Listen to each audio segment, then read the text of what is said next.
इस कार्यक्रम के पुण्यार्जक हैं श्री छवि कुमार सेठी, फर्म अमर रोलर, फ्लावर मिल, गोलाघाट रोड, दीमापुर, नागालैंड 797112।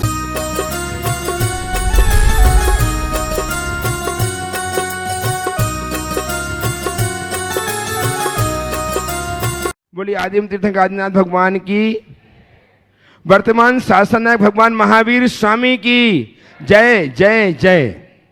श्रीमद संस्कृति संवर्धक आचार्य देव विद्यासागर जी महाराज की, परम पूज्य महामना मुनिराज प्रमाण सागर जी महाराज की, परम पूज्य अरह सागर जी महाराज की, शाश्वत सिद्ध से सम्मेद शिखर जी की, अहिंसामयी जैन धर्म की।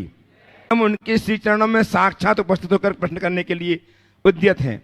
और उद्यत हैं वे सारे लोग जो पास चैनल, जनवाणी चैनल एवं प्रमाणिक ऐप के माध्यम से अपनी शंकाओं के समाधान प्राप्त कर रहे हैं। आप सबका एवं उन सबका मैं अभिनंदन करता हुआ गुणायतन परिवार एवं सेवायतन परिवार की ओर से आप सबको संबद्ध कर रहा हूं गुरुदेव के श्री चरणों से। मैं गुरुदेव के चरणों से आपको जोड़ूं, उसके पूर्व मैं चाहता हूं गुरुदेव के आशीष से हम लाभान्वित हों। अतः मेरे साथ उच्चारें, नमोस्तु महाश्री, नमोस्तु महाश्री, नमोस्तु महाश्री। गुरुदेव, इस कार्यक्रम को मैं ऑनलाइन प्रश्नों के माध्यम से प्रारंभ करना चाह रहा हूं। प्रथम प्रश्न सुश्री सोनल जैन बीना, जो आपके भावना योग पर शोध कार्य कर रही हैं, उन्होंने आपके चरणों में बारंबार नमोस्तु करते जानना चाहा है, गुरुदेव भावना योग में ऊर्जा प्रवाह ध्यान को जोड़ने का क्या कारण है? ऊर्जा प्रवाह ध्यान का उद्देश्य क्या है? इसको भावना योग के किस चरण के पूर्व करना चाहिए? देखिए, भावना योग के संदर्भ में मैंने अनेक बार अपनी बात कही है और उस संदर्भ में मैंने ये कहा था कि भावनाओं से हम पुद्गल वर्गनाओं को अपनी ओर आकर्षित कर सकते हैं। ये जैन सिद्धांत भी कहता है हमारी भावधारा जैसी होती है वैसे कर्म के परमाणु हमारी ओर और नो कर्म यानी शरीर के योग्य पुद्गल आकर्षित होते हैं। हम ये जानते हैं कि सारा विश्व ऊर्जा का एक बहुत बड़ा पिंड है और ब्रह्मांड की सारी ऊर्जा हमारी भावनाओं से प्रभावित होती है और हमारी भावनाएं ब्रह्मांड की ऊर्जा से प्रभावित होती है। तो जब हम अच्छी भावना भाकर संसार की सकारात्मक ऊर्जा को अपनी ओर आकृष्ट करते हैं तो उससे हमारे अंदर की न केवल सकारात्मकता बढ़ती है अपितु हम अनेक प्रकार के बीमारियों से भी अपने आप को मुक्त कर सकते हैं। इसी सिद्धांत पर विचार करके मैंने भावना योग के साथ ऊर्जा प्रवाह को जोड़ा ताकि एक प्रकार का हमारा जो शारीरिक और मानसिक स्वास्थ्य है वह भी उससे प्रभावित हो और जुड़ जाए। और आधुनिक जो रिसर्च है वो इसके साक्ष्य है। इसलिए हमने भावना योग के इस पूरे के पूरे स्वरूप के साथ ऊर्जा प्रवाह को जोड़ा है। कोई ज़रूरी नहीं कि आप भावना योग करें तो ऊर्जा प्रवाह भी करें, लेकिन ऊर्जा प्रवाह उसका एक अतिरिक्त योग है जिसके माध्यम से हम ऊर्जा को अपनी ओर आकर्षित करके अपने तन और मन को पुष्ट कर सकते हैं। और जब हमारा तन और मन पूरी तरह पुष्ट होगा तभी हम अपनी चेतना को भी ठीक ढंग से संपुष्ट कर पाएंगे।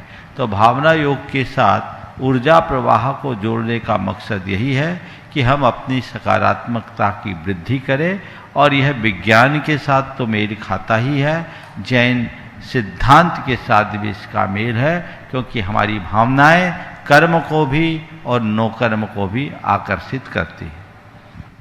गुरुदेव रमेश जी गुणमाला जी काला, हैदराबाद, ट्रस्टी गुणायतन, आपके चरणों में बारंबार नमोस्तु करते हुए जानना चाहते हैं।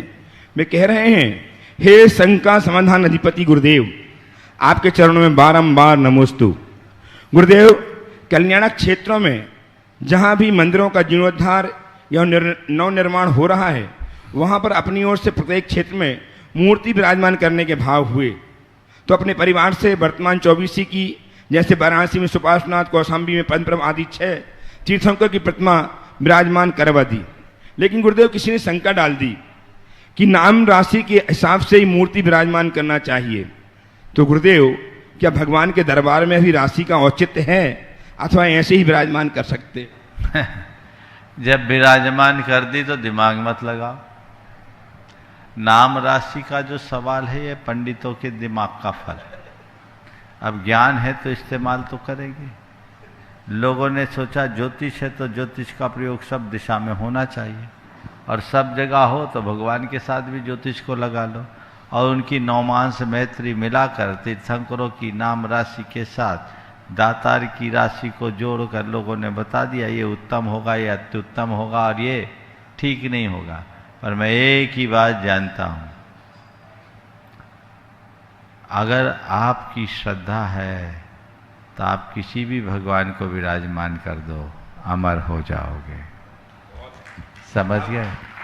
इसलिए कहीं विराज दिया है तो दिमाग मत लगाना, और कहीं विराजा जा रहा है और वहाँ हमें चुनाव का अवसर मिले तो भैया ठीक है, 24 भगवान की स्थापना हो रही है, हमें कोई भगवान विराज दो, कोई फर्क नहीं पड़ता। लेकिन अगर राशि के अनुरूप भी करते तो हमको कोई दिक्कत नहीं होनी चाहिए। पर हमारी प्राथमिकता राशि नहीं है, हमारी प्राथमिकता हमारी श्रद्धा है, किसी तरह भगवान विराजमान हो जाए, ये सत्प्रयास। गुरुदेव, आपके चरण चंचरीक श्रीमद प्रकाश जी पाटनी अजमेर आपके चरणों में बारंबार नमोस्तु करते जानना चाहते हैं कि गुरुवर, अक्सर देखा जाता है कि समाज में कुछ लोग ऐसे होते हैं जिनका अपना कोई अस्तित्व या मूल्य नहीं होता, और वे लोग समाज को दूषित करते हैं साधु संतों के माध्यम से, और जो समर्पित होता है उनका वे अवमूल्यन करते हैं। तो गुरुदेव, ऐसे लोगों को समाज की में किस श्रेणी में रखा जाना चाहिए? क्या साधु संतों को उनसे एक सुरक्षित दूरी रखना चाहिए?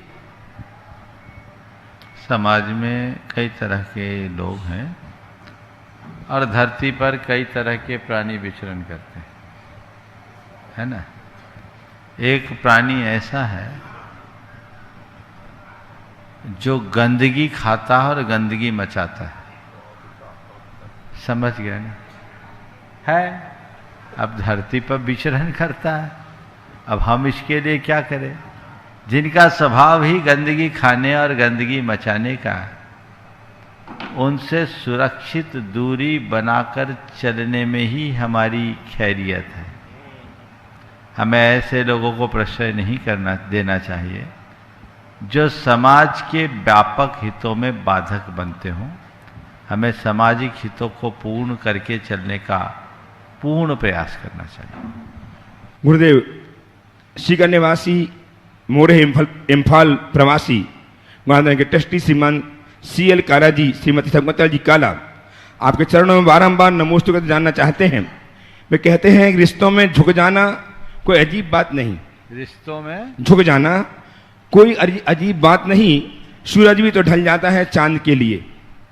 जीवन के कुछ संबंध ऐसे होते हैं गुरुदेव जो किसी पद या प्रतिष्ठा के मोहताज नहीं होते, वे स्नेह और विश्वास की बुनियाद पर टिके होते हैं। तो महाश्री, रिश्तों में कैसे झुका जाए जिससे कि किसी का दर्द न बन करके दवा का काम करें?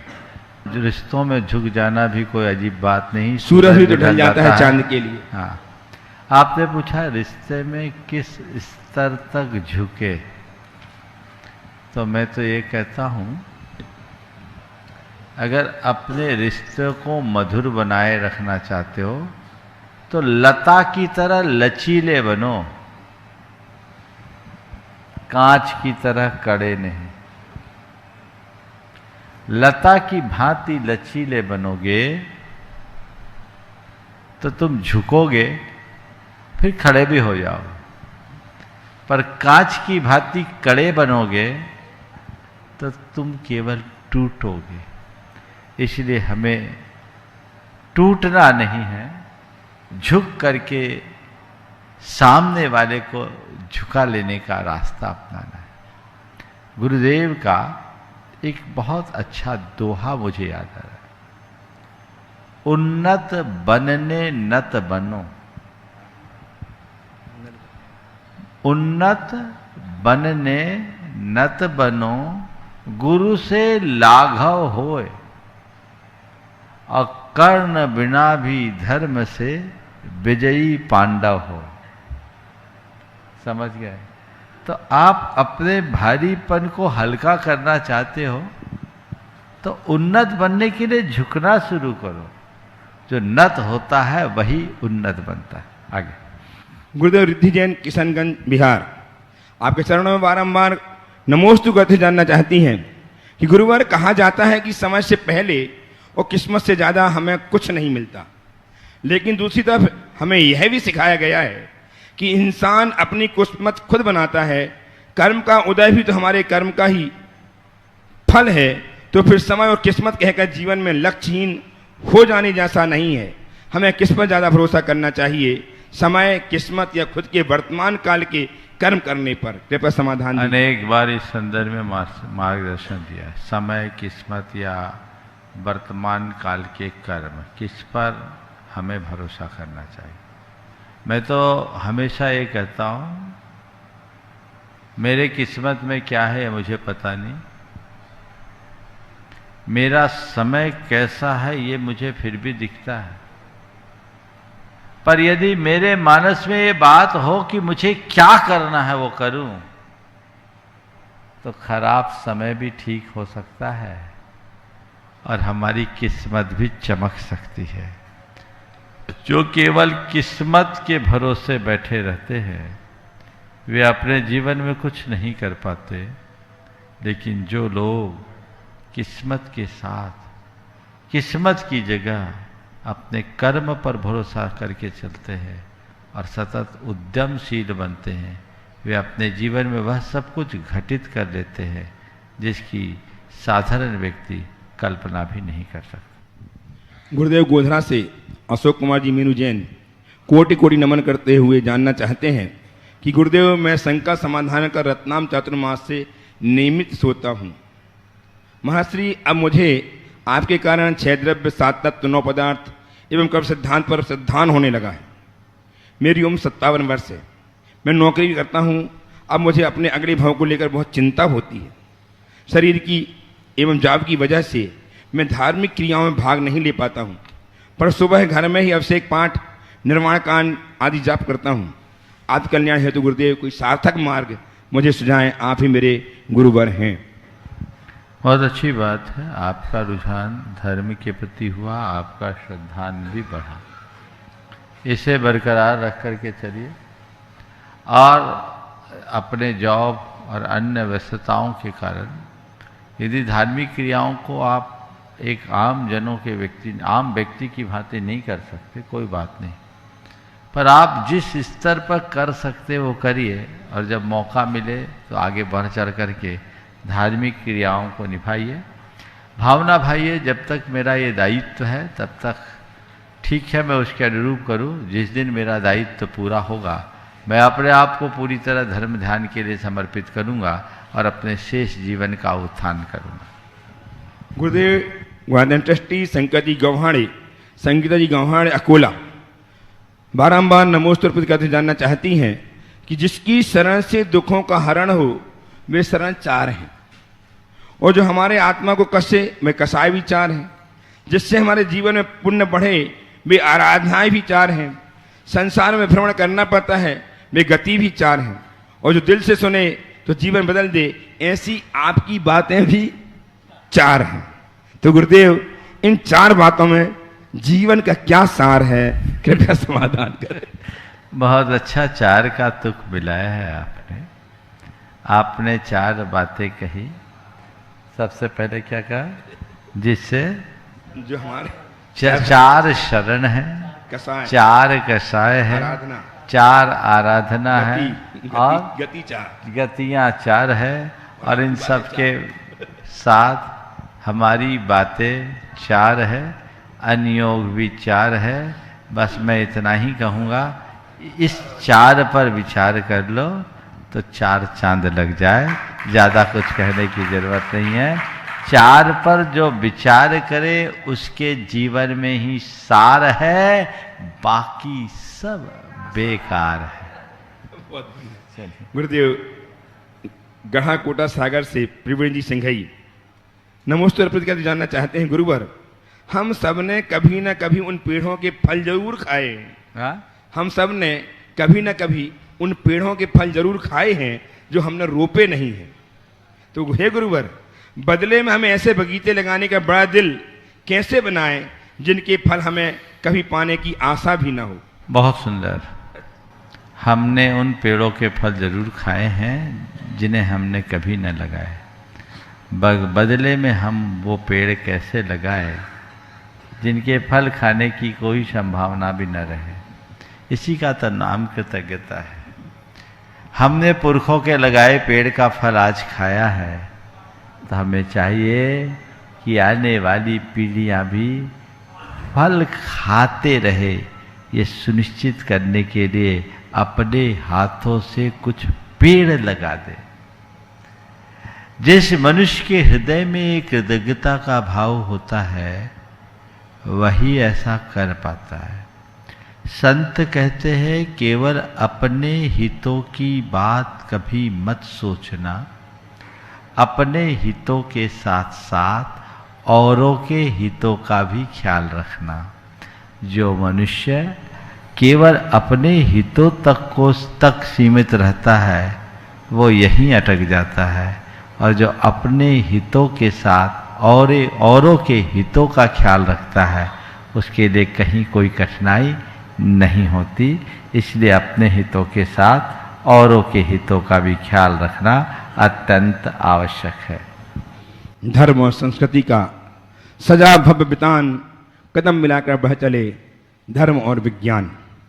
परम पूज्य गुरुदेव की परिकल्पना गुणायतन तो कुछ ही समय में अशेष होने वाली है, साकार होने वाली है, लोकार्पित होने वाली। कारण बन रहे आपका उदात्त मन, आपकी उदारता के कारण ही इतना बड़ा काम सहज में होने जा रहा है। और ऐसा काम जिससे जैन धर्म युग युगों तक अपनी अक्षुण्ण गौरव गाथा गाता रहेगा। ऐसी गौरव गाथा में कारण बन रहे आपका अर्जित धन।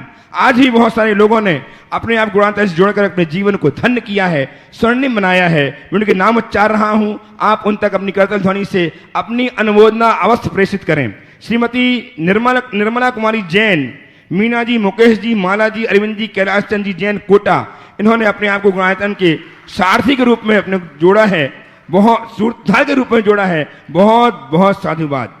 सूत्रधार के रूप में यदि उपस्थित हैं श्रीमती लीलामती, धर्मपत्नी सुंदरलाल जी जैन, पंकज जी, रीना जी, राजेश जी, पिंकी जी, मनोज जी, मोनिता, विनोद जी, रोशन जी, पीयूष जी, सोनल जी, धर्मेंद्र जी, आयुष जी जैन, घाटोल बांसवाड़ा। यदि परिवार उपस्थित है तो आ जाएं, गुरुदेव के चरणों की अभिवंदना करें, आशीर्वाद प्राप्त करें। नहीं आए हम इनके बाद में सम्मान करेंगे। आपकी तालियां उनके लिए अवश्य बजाएं। उन बहुत बड़ा कार्य किया, साथ ही स्वर्ण कार्य के लिए भी 50,000 का सोना प्रदान किया है। बहुत बहुत साधुवाद। जिन्होंने ऑनलाइन अपने आप को जोड़ा या आकर चले गए हैं, श्री बुद्धमल जी, सुलोचना देवी रारा, श्री राजन जी, अलका जी, आशीष जी, नमिता जी रारा, हिली दक्षिण दिनाजपुर पश्चिम बंगाल से अपने आप को स्तंभ के रूप में संबद्ध करके जीवन को एक बहुत बड़ा स्तंभ देने जा रहे हैं। बहुत बहुत साधुवाद। आपकी करतल ध्वनि उन तक पहुंचे। और हमारे बीच में आज जो ट्रस्टी थे, जिन्होंने आज गुणायतन के संरक्षक बनकर के अपने जीवन को धन्य किया है तो कोलकाता निवासी, लेकिन प्रवास कर रहे हैं यूएसए नॉर्थ कैरोलिना में। आज उपस्थित हैं श्री संतोष जी गंगवाल, श्रीमती मधु जी गंगवाल, स्वर्गीय श्री शोभाचंद जी गंगवाल, स्वर्गीय श्रीमती संतोष कुमारी गंगवाल, नॉर्थ आइए यूएसए नॉर्थ कैरोलिना। मैं सम्मान आमंत्रित कर रहा हूं। इन्हें अब तालियां बजाएं लगातार। इन्हें हम 2 दिन से देख रहे हैं। इनके भाव बने, श्रोमणी बनने वाले थे, लेकिन श्रोमणी बनने की अब चाह बाकी है। श्रोमणी बनकर के अपने जीवन को उन्नत करेंगे। और इनका सम्मान करने के लिए सादर आमंत्रित कर रहा हूं गुणायतन के कोषाध्यक्ष श्रीमान एनएल जैन साहब को भी आए और इनका सम्मान करके गुणायतन की गरिमा को महिमा मंडित करें। श्रीमान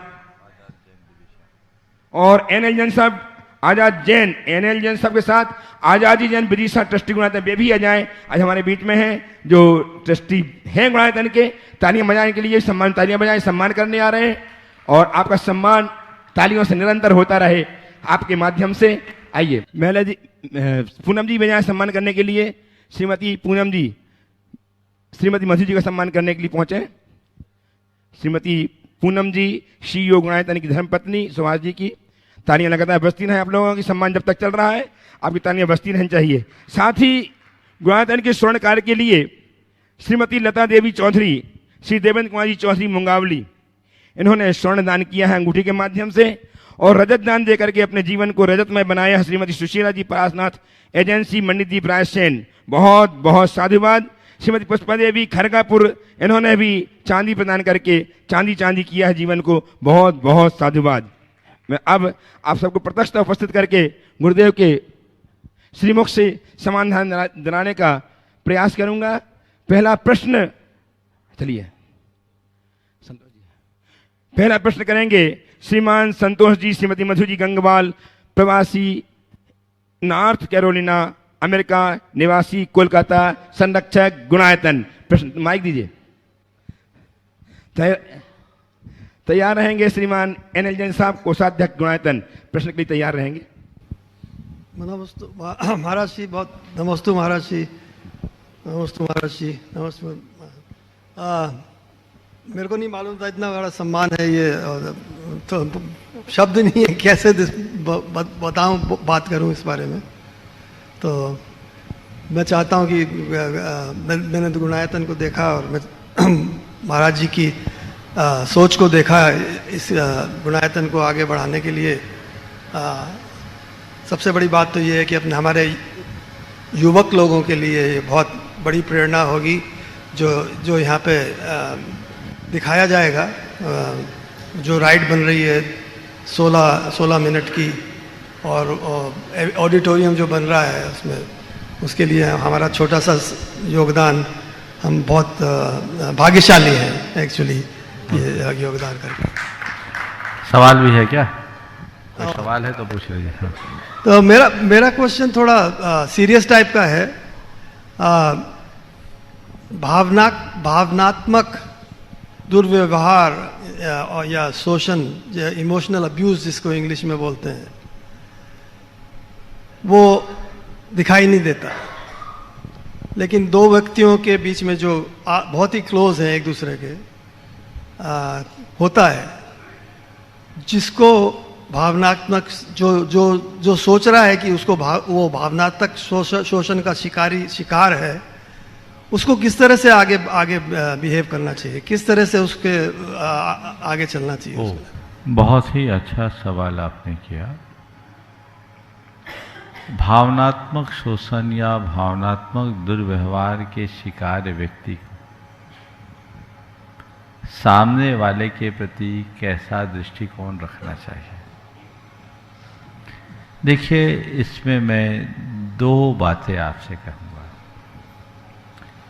पहली बात, यदि कोई व्यक्ति आपका भावनात्मक रूप से शोषण कर रहा है या आपके ऊपर भावनात्मक दबाव बना रहा है, तो आप उससे अप्रभावित रहने की क्षमता विकसित करें। और ये तब संभव होगा जब आपके हृदय में क्षमा धारण करने की शक्ति होगी। और दूसरी बात, अपनी सोच को सकारात्मक बनाकर चले। यदि सोच सकारात्मक होगी तो कोई कुछ भी बोलेगा, आप पर उसका असर ही नहीं पड़ेगा। दरअसल ये भावनात्मक दबाव है क्या? जब हमें किसी व्यक्ति का कोई व्यवहार पसंद नहीं आता या कोई व्यक्ति हम पर किसी प्रकार का दबाव डालने वाला व्यवहार करता है या हमारे प्रति घृणा, नफरत, ईर्ष्या या क्रोध, क्षोभ के भाव प्रकट करता है, तो उससे हमारे मन में एक प्रकार का भावनात्मक दबाव आता है। यदि ऐसी जगह हमने अपनी सोच को सकारात्मक बना ली तो हम पर कोई दबाव नहीं होगा। और यदि हमने उसे नजरअंदाज करने की क्षमता विकसित कर ली तो भी हम पर असर नहीं पड़ेगा। मैं आपको आपके बचपन तक ले जाना चाहता हूं। थोड़ा अपने बचपने को याद करो। खेल खेलते खेलते अपने दोस्तों के साथ कितनी बार लड़ाई होती? कट्टी हो गई और थोड़ी देर बाद कट्टी पट जाती, दोस्ती हो जाती, होती। ये क्या है? वहां हमारा ईगो ज्यादा स्ट्रांग नहीं रहता, तो हम चीजों को तुरंत स्वीकारने के लिए राजी होते हैं, बर्दाश्त भी करते हैं और क्षमा करने की सामर्थ्य भी विकसित कर लेते हैं। यदि मनुष्य अपने अंदर ऐसी सामर्थ्य विकसित कर ले तो किसी भी प्रकार का अनपेक्षित भावनात्मक दबाव आएगा ही कैसे? सामने वाला कह रहा है कहने दो, कर रहा है करने दो, मुझे उसे नहीं देखना। अरे वो मेरे बारे में ऐसा बोल रहा, उससे ऐसा बोल दिया, उससे ऐसा बोल दिया, वो ये कह रहा है, वो कर रहा है, मुझ पर दबाव डालने दो ना। क्या होगा? आप लोग गाड़ी चलाते हैं, आपकी गाड़ी में टायर में जब हवा भरी रहती है तो कोई दबाव काम करता है क्या? हवा कम हो तो दबती। अपने अंदर सकारात्मकता की इतनी हवा भर लो कि कोई कितना भी दबाव डाले, प्रेशर आए ही नहीं। सकारात्मकता को बना के रखें, जिससे हमारा जीवन धन्य हो। आइए श्रीमान एन जैन साहब को सदक वेतन और तैयार हैं श्रीमान आजाद जी जैन, कल्पना जी जैन, ट्रस्टी आयतन विदिशा। दोनों गुरुओं को सादर नमन वंदन। महाराज श्री, मेरी जिज्ञासा भावों से संबंधित है, शुद्ध भाव और अशुद्ध भाव। पहली बात तो महाराज इनको कैसे पहचाने कि शुद्ध भाव है या अशुद्ध भाव? दूसरी बात, क्या सकारात्मक जितने भाव होते हैं क्या शुद्ध होते हैं और नकारात्मक जो भाव होते हैं क्या हमेशा अशुद्ध होते हैं? इन दोनों को कैसे बने? संशोधन कर ले। शुद्ध भाव अशुद्ध भाव के साथ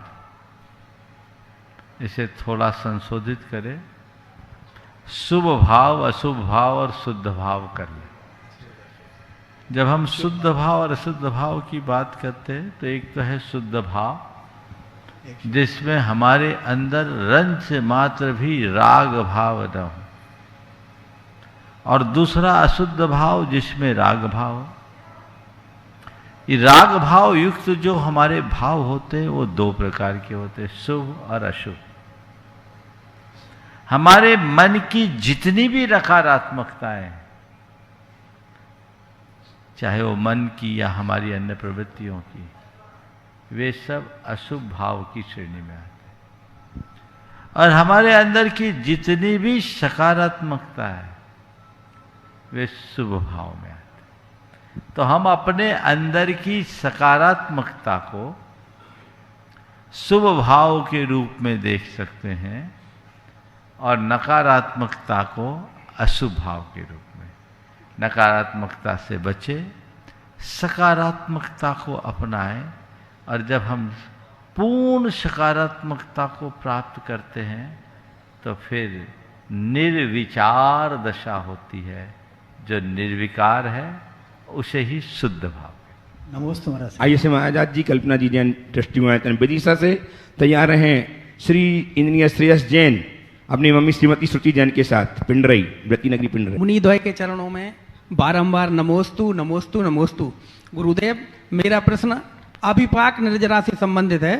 कहते हैं कि तप के द्वारा समय से पूर्व ऐसे कर्मों को उदय में लाकर निर्जरा की जाती है जो यदि समय पर उदय में आते तो कई सदियां या कई जन्म व्यतीत हो जाते। तो गुरुदेव, मेरा प्रश्न है कि जो कर्म समय से पूर्व उदय में आ रहा है तो उसका परिणाम, उसकी तीव्रता क्या उतनी ही होगी जितनी यदि वो अपने समय पर उदय में आता तो होती? गुरुदेव कृपया समाधान करें। देखिए, कर्म जब समय पर फल देता है तो उसका प्रभाव ज्यादा होता है, और जब हम कर्म को असमय में गलाते हैं तो कई बार कर्म को दूसरे कर्म के रूप में परिणत होकर के जाना पड़ता है। जैसे अभी हम एक उदाहरण दें कर्मशास्त्रीय भाषा में ही, हम आप सब मनुष्य हैं और इस समय हमारी आत्मा में ऐसे ऐसे कर्म बंधे हैं, इसमें नरक गति भी है, पशु गति भी है, समझिए, एक इंद्रिय आदि भी है, बहुत सारे अशुभ कर्म है, अशाता भी है, शाता भी है, सब। अगर हम तप करेंगे तो अभी जो मनुष्य गति का उदय आ रहा है, जितने हमारे और पुराने पाप है पुरातन,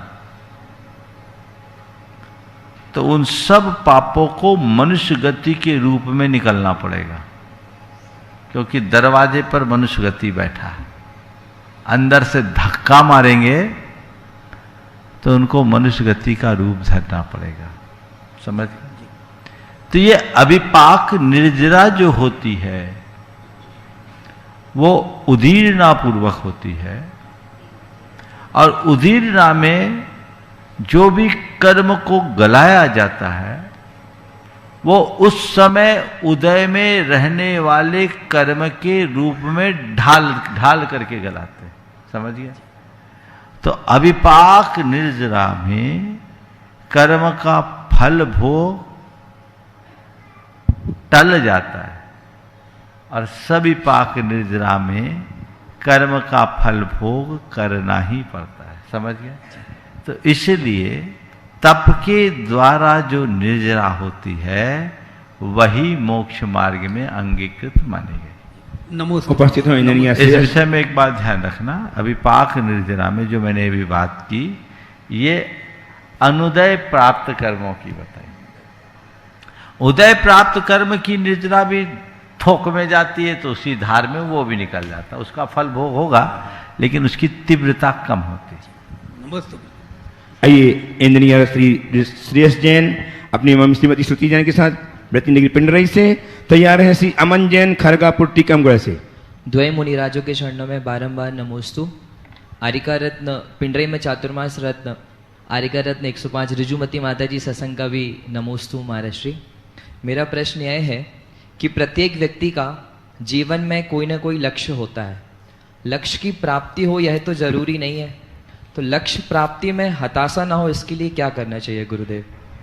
चलिए, पहले तो मैं कहूँगा एक बार इन दोनों का जोरदार करतल ध्वनि से स्वागत कर दो। ये सुदर्शन जी के सुपुत्र है और उनकी बाजू में उनकी माँ है।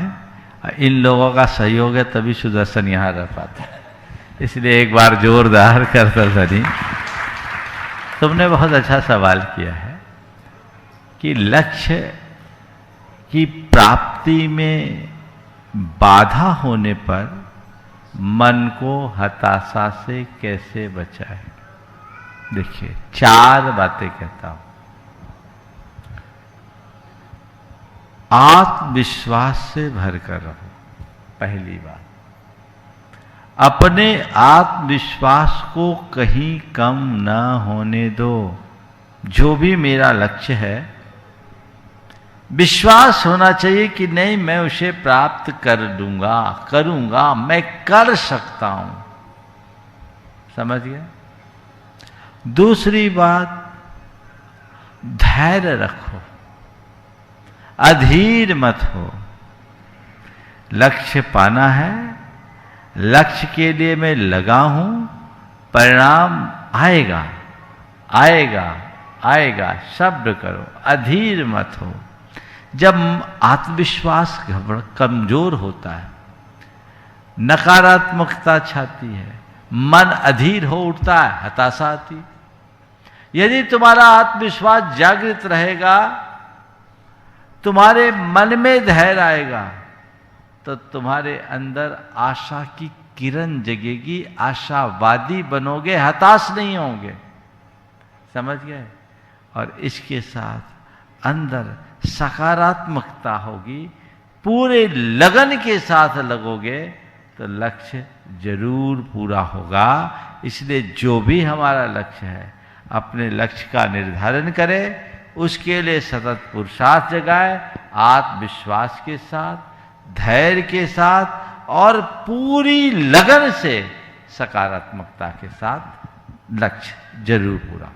आइए अमन जी जैन खरगापुर टिकमगढ़ से तैयार हैं श्रीमती सुलोचना जी गोयल गुना से।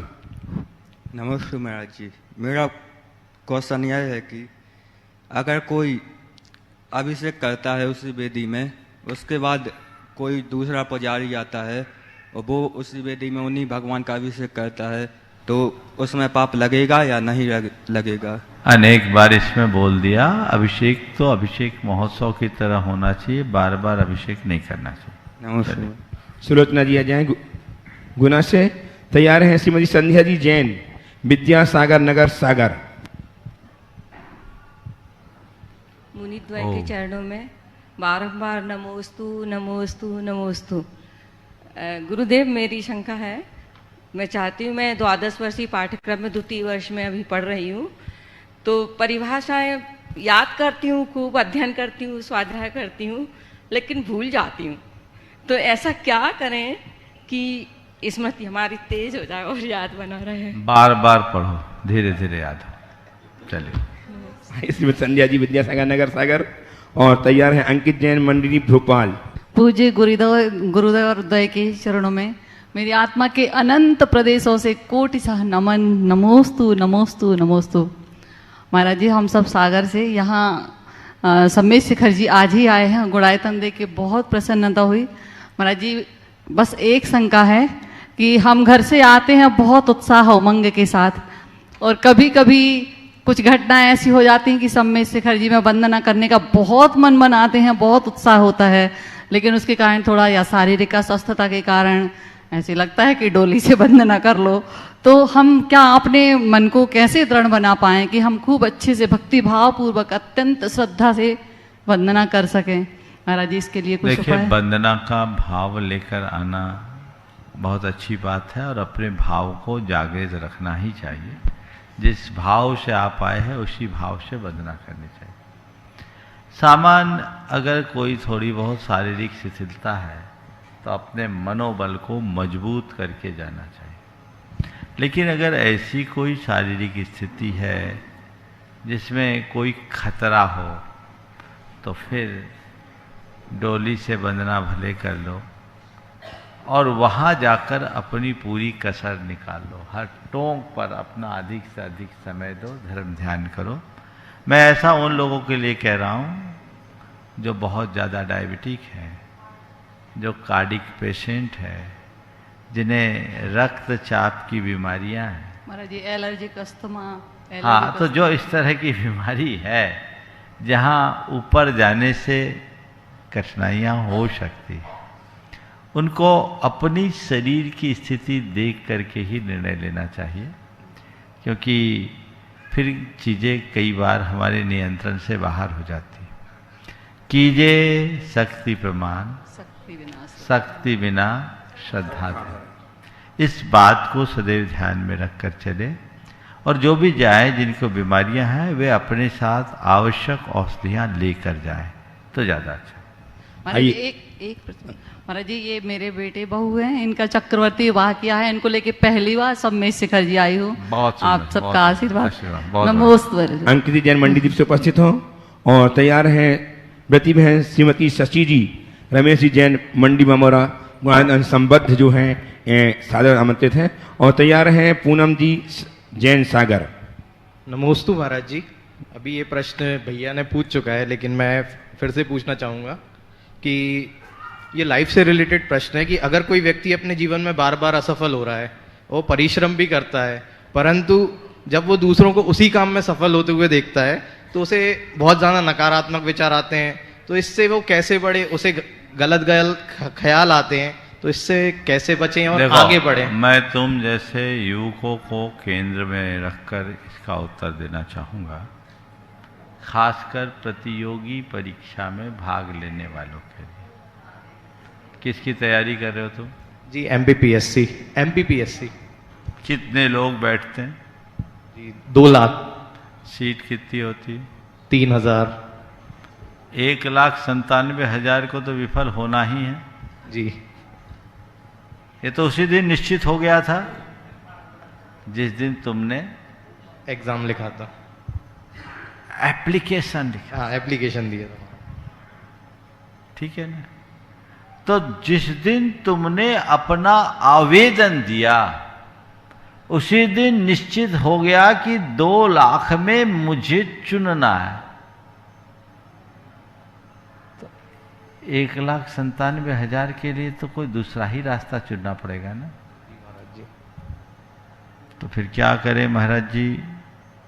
प्रयास ही नहीं करें? नहीं, जो 3,000 आएंगे वो इन्हीं 2 लाख में आएंगे। इसलिए मेरे पास जब तक अवसर और अनुकूलता है तब तक मैं अपना स्थान 3,000 के भीतर, और 3,000 के भीतर भी नहीं, 3,000 में भी टॉप 10 के भीतर लाने का प्रयास करें। नमोस्तु महाराज जी। सुनो पूरी बात, पहले मेरा प्रयास यही होना चाहिए।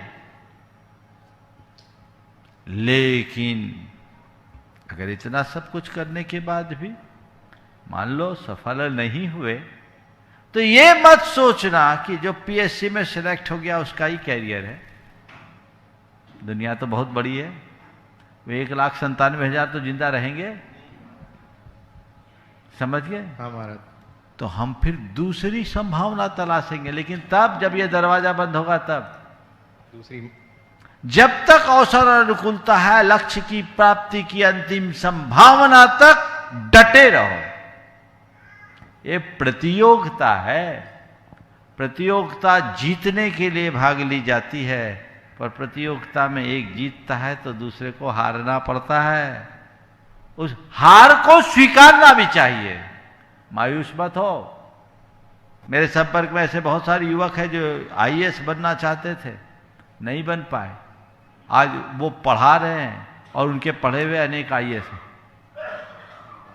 आईएएस है और बोलता है कि महाराज जी मैं आईएएस बन नहीं पाया, इसका मुझे दुख नहीं है, मैंने अनेकों का आईएएस बना दिया, इसकी खुशी है। और आज अगर समाज का कोई काम हो, मेरे एक फोन से काम होता है।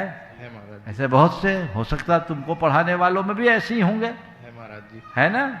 तो व्यक्ति के अंदर प्रतिभा हो तो उसे किसी प्लेटफॉर्म के लिए मोहताज होने की जरूरत नहीं है। वो जहां खड़ा होगा अपना स्थान बना ले, समझ गए? इसलिए हताश मत होना। नमोस्तु महाराज जी। श्रीमती शशि रमेश जी मंडी मामोरा से, और तैयार रहेंगे मेरे आराध्य श्रद्धेय गुरुवर भैया को अभय जी। मेरा मेरे परिवार का नमोस्तु। महाराज श्री, मेरी शंका कल की क्लास से है। एक अभव्य जीव होता है जो 11 अंग का पाठी भी हो जाता है, और दूसरी तरफ एक जिसके साथ भव्य संज्ञा लगी हुई है, ऐसा जो दूरानुदूर भव्य जीव होता है वो निगोद से भी नहीं निकल पाता, ऐसा कैसे? इसी को बोलते हैं भावी तप, समझ गए? ऐसा ही परिणाम। कई लोगों की शंका है महाराज ये श्री, जब एक स्वाध्याय चलती है। निर्हेतुक तथ्य है, इसका कोई हेतु नहीं। नमोस्तु। 1 नवंबर से 8 नवंबर तक होने वाले विधान के विधानाचार्य श्रद्धेय भैया अभय जी आपको उन सारी बातों से अवगत कराएंगे जिनसे आपको लाभ ही लाभ होने हैं। मैं आमंत्रित कर रहा हूँ, सादर आमंत्रित कर रहा हूँ भैया जी को। परम पूज मुनिवर के श्री चरण में कोटि नमन। बंधु, हमारा आपका सौभाग्य जागा है और श्रद्धा की आराधना करने के लिए सिद्ध क्षेत्र का सानिध्य पाया है। आगामी 1 नवंबर से 8 नवंबर तक परम पूज युगल मुनिराज के सानिध्य में सिद्धों की आराधना करने का सौभाग्य हमें आपको प्राप्त हो रहा है। वो सौभाग्यशाली परिवार है जिन्होंने मंडल लेके अपने पूरे परिवार के साथ इस अनुष्ठान को करने का सौभाग्य प्राप्त किया है। और महासौभाग्यशाली परिवार वो हैं जिन्होंने इन निंदाणी के रूप में यहाँ पर इस अनुष्ठान को करने का सौभाग्य प्राप्त किया है। बंधु, मैं कहना चाहूँगा, आपकी जो भावना है उस भावना में किसी प्रकार का अंतराय, किसी प्रकार का विकल्प ना आए, उसके लिए एक व्यवस्था रखी गई है। कल प्रातः काल की वेला पारस चैनल में यहाँ पर जो गुणायतन की शांति धारा होती है उसके ठीक पश्चात यहाँ पर शक्ल प्रवचन के पूर्व और शांति धारा के पश्चात शकलीकरण संकल्प विधि का कार्यक्रम यहाँ पर प्रारंभ होगा। जो भी मंडल प्रयाजक हैं अपने पूरे परिवार के साथ उपस्थित रहेंगे। आप अपने घर में सामग्री क्या रखना है अभी कुछ ही समय पश्चात जानकारी दूंगा। हाँ जी, और इन निंदाणी भी अपने साथ पूरी सामग्री रखेंगे। साथ ही जो यहाँ पर नहीं आ पा रहे हैं, अगर जिनालय में करना चाहते हैं, घर में बैठ कर करना चाहते हैं और इस संकल्प विधि में शामिल होना चाहते हैं, तो यहाँ से जो सामग्री घोषित की जा रही है उस सामग्री के साथ शांति धारा के ठीक पश्चात प्रवचन के पहले पारस नल खोल के रखेंगे और ये विधि यहाँ पर प्रारंभ होगी और जो यहाँ पर उपस्थित हैं उनकी विधि यहाँ पर संपन्न होगी। आप अपने परिवार के साथ एक श्रीफल रखेंगे, श्रीफल ना हो तो बादाम सुपारी रखेंगे, जल चंदन और कलाई में बांधने के लिए पचरंगा धागा अवश्य रखेंगे। परिवार के जितने सदस्य हैं सभी की कलाइयों में ये संकल्प सूत्र यहाँ से और साथ में पीले चावल ये सामग्री आपको रखना है। श्रीफल अगर हो तो श्रीफल, सुपारी, बादाम या फिर हल्दी की गांठ और पीली सरसों या पीले चावल, जल चंदन और पचरंगा धागा ये सामग्री लेकर आप तैयार रहेंगे। शांति धारा के ठीक पश्चात और प्रवचन के पूर्व 8:25 पर पारस चैनल पर यह विधि संपन्न होगी। ये बहुत ही बार ऐसा होता है, लोग सोचते हैं, बहुत दिनों से भावना रखते हैं और इन मौके पे ऐसे संयोग बन जाते कि वे चाह करके भी कुछ नहीं कर पाते। तो इसलिए व्यवस्था बनाई गई। कल 21 तारीख है, 1 तारीख से विधान है, तो कल से इस बीच में कोई सूतक पातक हो तो आपका विधान बाधित ना हो। इसलिए चूंकि आपने अपने मंडल सुरक्षित कर लिए, सारी व्यवस्थाएं बना ली और अपने परिजनों को इकट्ठा कर लिया, तो आप उससे बच सके, इसलिए रास्ता है संकल्प विधि का। तो वो संकल्प करा दिया जाएगा और इस संकल्प के बंधन में बंध जाएंगे तो कोई सूतक पातक नहीं लगेगा। और 31 तारीख को आप यहाँ आएंगे, 1 तारीख से विधान होगा तो कुछ होगा ही नहीं। कल ये करा दिया जाएगा, इसलिए इसकी सूचना सब तक पहुंचा दी जाए। और मैं तो चाहूँगा कि जिनके मंडल हैं उनको व्यक्तिगत भी सूचना पहुंचा दी जाए, ताकि और जो भाग ले रहे उन सबको, ताकि वे विधि पूर्वक इस कार्य में अपनी सहभागिता दे दे। नहीं तो बहुत अखरता है लोगों को कि जब इन मौके में कोई उपद्रव खड़ा हो जाता है, विघ्न आ जाता है, लोग मन महसूस करके रह जाते हैं। अच्छे निमित्त बहुत कठिनाई से मिलते हैं और उन कठिनाई के निमित्तों को अगर हमें पूरा लाभ उठाना है तो उसके लिए हमें प्रमाद छोड़कर तत्परता से लगना चाहिए और उसी तत्परता के लिए आपको ये कहा गया है। निश्चित ये आप सबके लिए लाभकारी होगा। आइए पूनम जी सागर से तैयार हैं ब्रती बहन सुनीता देवी बांसा दमोह से। मुनि द्वय के चरणों में मेरे परिवार की ओर से त्रैवार नमोस्तु नमोस्तु नमोस्तु। मुनि श्री मेरी शंका है, गुरुदेव व्रत उपवास तो बहुत कठिन है, तो क्या प्रभु भक्ति से संसार सागर से पार हो सकते हैं? बिल्कुल, संसार सागर से पार उतरने का सबसे सरल तरीका ही धवला में एक जगह लिखा है। संसार से मुक्ति का कारण क्या है? द्वादशांगावगमः तत्तीव्र भक्ति केवली समुद्घात परिणामश्चेति संसार विच्छित्ते कारण।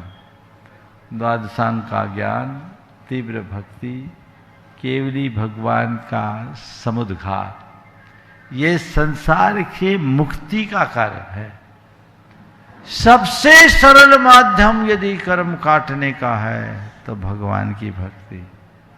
तुमसे त्याग तपस्या ना हो कोई चिंता नहीं, तुम व्रत उपवास नहीं कर सकते कोई फिक्र नहीं, कोई तुम दान पुण्य नहीं कर सकते कोई परवाह नहीं, तुम किसी की सेवा शुश्रूषा नहीं कर सकते कोई बात नहीं, भगवान का नाम भर ले लो तर जाओगे।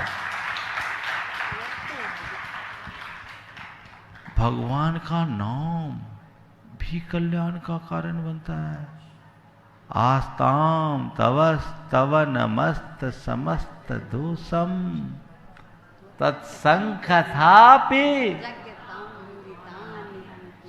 रोज बोलते हो तो अब मुझे और आगे बोलने की जरूरत है? तो प्रभु का नाम लेने से सबका काम बनता है, इसलिए उसमें कहीं भी पीछे मत रहना और जीवन को इसी तरह उन्नत बनाए रखने का प्रयास करना। बांसा दमोह से ब्रती बहन सुनीता जी जैन और तैयार हैं श्रीमान कैलाश जी सुलोचना जी जैन कृष्णनगर उदयपुर। दोनों मुनि राजों के चरणों में शाह परिवार का कोटि सा नमोस्तु नमोस्तु।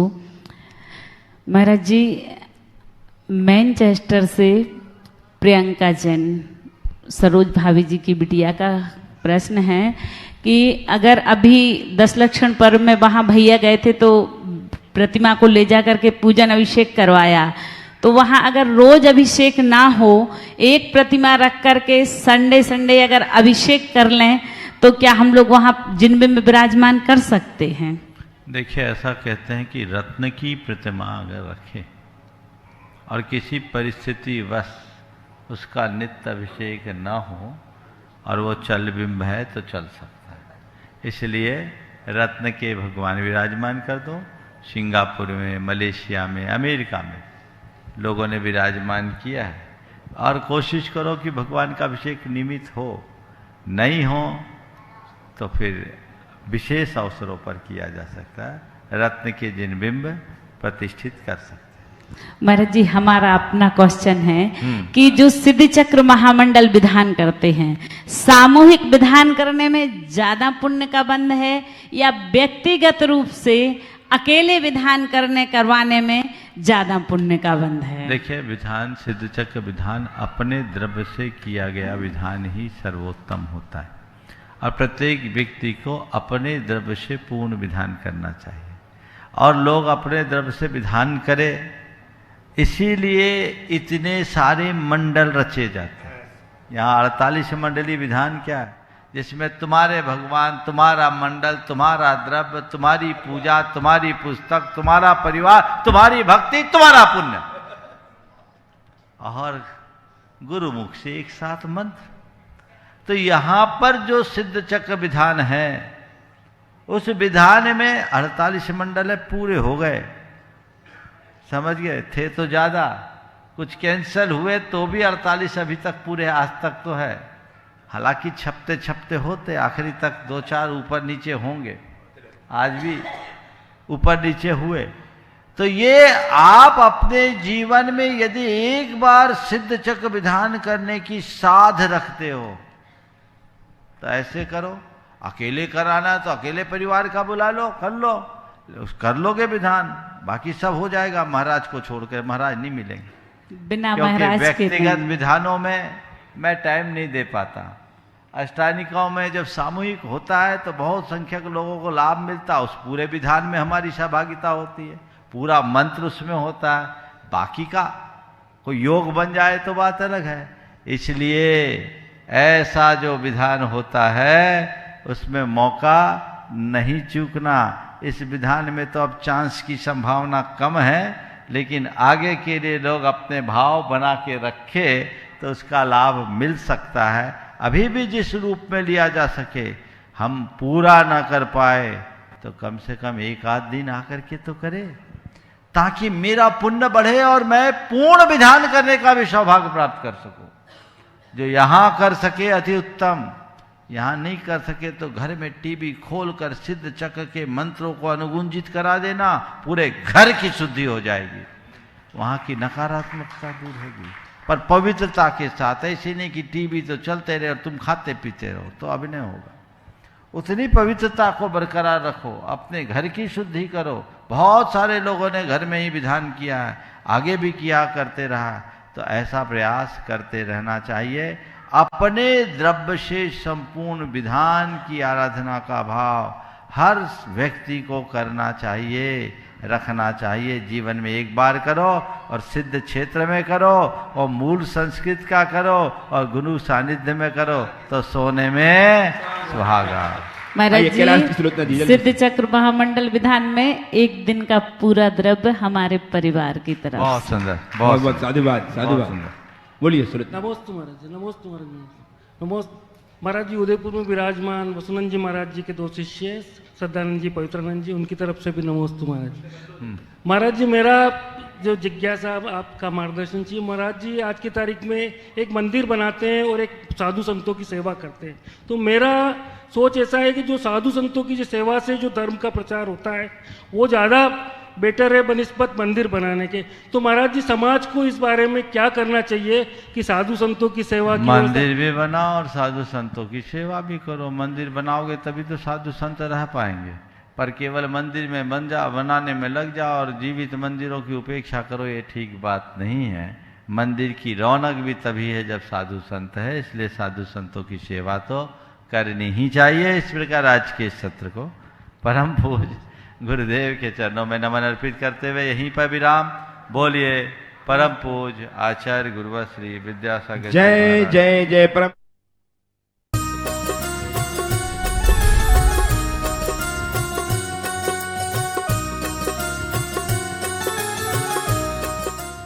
इस कार्यक्रम के पुण्यार्जक थे श्री छवि कुमार सेठी, फर्म अमर रोलर, फ्लावर मिल, गोलाघाट रोड, दीमापुर, नागालैंड 797112।